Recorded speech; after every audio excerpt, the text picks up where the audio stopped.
The crown and glory of life is character.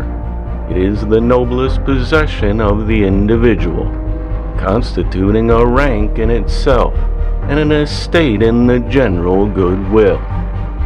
Character dignifies every station and exalts every position in society. It exercises a greater power than wealth and secures all honor without the jealousies of fame.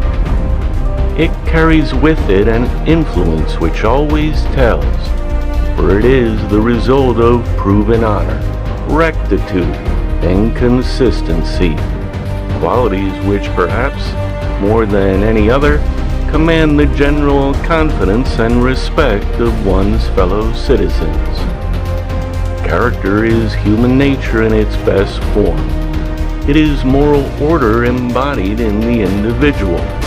People of character are not only the conscience of society, but in every well-governed state, they are its best motive power. For it is moral qualities in the main which rule the world.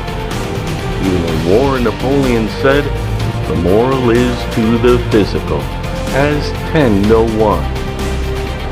The strength, the industry, and the civilization of nations all depend upon individual character, and the very foundation of civil security rests upon it. Laws and institutions are but its outgrowth. In the just balance of nature, individuals, nations, and races will obtain just so much as they deserve, and no more. And as effect finds its cause, so surely does quality of character amongst a people produce its befitting results. Though a person may have comparatively little culture, slender abilities, and but small wealth, yet if their character be of sterling worth, they always command an influence, whether it be in the workshop, office, store, or senate.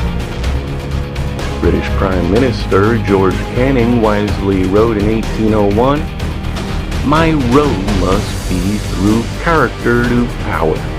I will try no other course, and I am sanguine enough to believe that this course, though not perhaps the quickest, is the surest." Benjamin Franklin attributed his success as a statesman not to his talents or his powers of speaking, for these were but moderate, but to his known integrity of character. Hence it was that he had so much weight with his fellow citizens. Franklin wrote, "I was but a bad speaker, never eloquent, subject to much hesitation in my choice of words, hardly correct in language, and yet I generally carried my point." Character creates confidence in people of high station, as well as in humble life. It was said of the first emperor, Alexander of Russia, that his personal character was equivalent to a constitution. That character is power is true in a much higher sense than that knowledge is power. Mind without heart, intelligence without conduct, cleverness without goodness are powers in their way. They may be powers only for mischief. We may be instructed or amused by them. However, it is sometimes as difficult to admire them as it would be to admire the dexterity of a pickpocket. Truthfulness, integrity, and goodness form the essence of noble character. The individual who possesses these qualities, united with strength of purpose, carries with them a power which is irresistible. They are strong to do good, strong to resist evil, and strong to bear up under difficulty. Indeed, it is in misfortune that the character of the upright woman and man shines forth with the greatest luster. And when all else fails, they take their stand upon their integrity and courage. Every person should be bound to aim at the possession of good character as one of the highest objects of life. The very effort to secure it by worthy means will furnish you with a purpose for exertion, and your idea of character, in proportion as it is elevated, will steady and animate your purpose.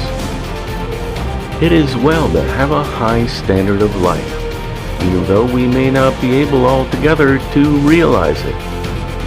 The person, says Benjamin Disraeli, who does not look up will look down, and the spirit that does not soar is destined perhaps to grovel. The one who has a high standard of living and thinking will certainly do better than those who have none at all. Whoever tries for the highest results cannot fail to reach a point far in advance of that from which they have started, and though the end may fall short of that proposed, still the very effort to rise cannot fail to prove permanently beneficial. There is truthfulness in action, as well as in words, which is essential to uprightness of character. A person must really be what they seem or purpose to be. In the words of Granville Sharp, always endeavor to be really what you would wish to appear. Every person who respects themselves and values the respect of others will carry out that maxim in action, doing honestly what they purpose to do, putting the highest character into their work, scrimping on nothing, but priding themselves upon their integrity and conscientiousness. For people whose acts are at direct variance with their words, command no respect, and what they say has but little weight. The true character acts rightly, whether in secret or in the sight of others. Without this dominating principle, character has no protection, but is constantly liable to fall away before temptation. And every such temptation succumbed to, every act of meanness or dishonesty, however slight, causes self-degradation. It matters not whether the act be discovered or concealed. The culprit is no longer the same, but another person, and they are pursued by a secret uneasiness, by self-reproach, or the workings of what we call conscience, which is the inevitable doom of the guilty. And here it should be pointed out how greatly character can be strengthened and supported by the cultivation of good habits. People, it has been said, are but a bundle of habits, and the habit is second nature.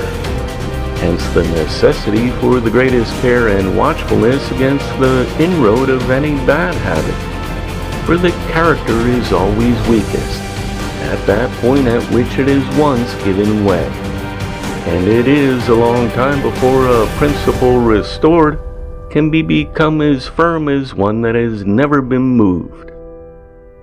Wherever formed, habit acts involuntarily and without effort, and it is only when you oppose it that you find how powerful it has become.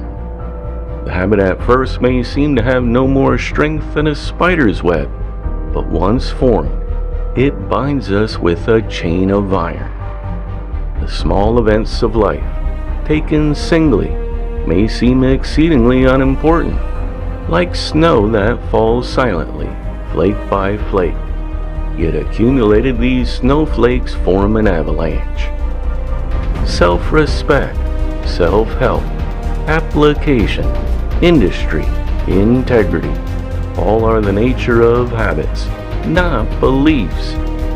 Principles, in fact, are but the names which we assign to habits, for the principles are words, but the habits are the things themselves, benefactors or tyrants, according as they are good or evil. Thus happens that as we grow older, a portion of our free activity and individuality becomes suspended in habit.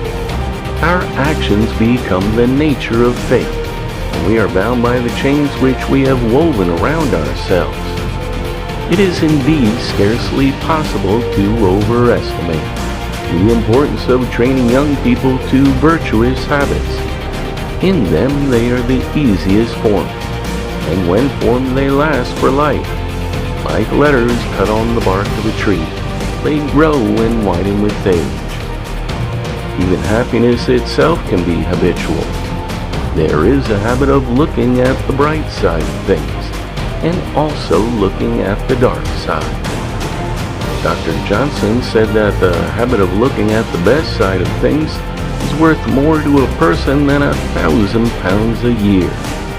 We possess the power, to a great extent, of exercising our will, so as to direct our thoughts upon objects calculated to yield happiness and improvement, rather than their opposites.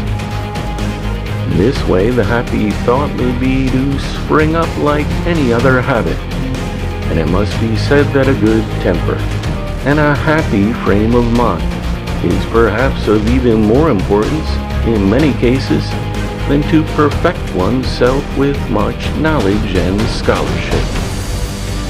As daylight can be seen through small holes, so little things will illustrate a person's character.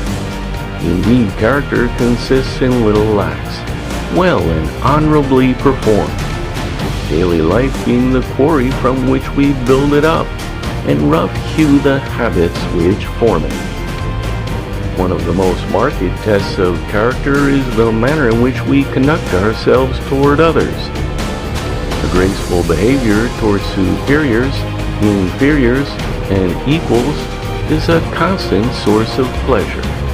It pleases others because it indicates respect for their personality, but it gives tenfold more pleasure to ourselves.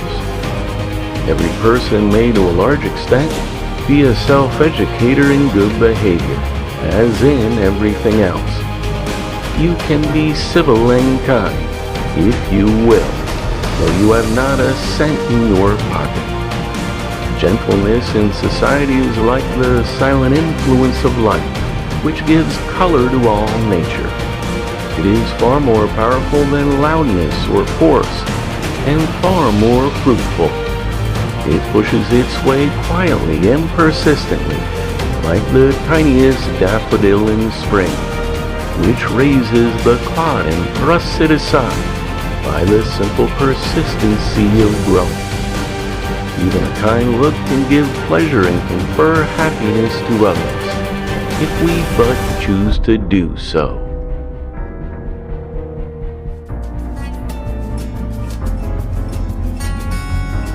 The Inspirational Living Podcast is a production of The Living Hour. Transform your life in 30 days with our Majesty Meditation Program. Our unique auto-suggestion sound method meditation will help you achieve success in every area of your personal and professional life. Learn more at livinghour.org/majesty.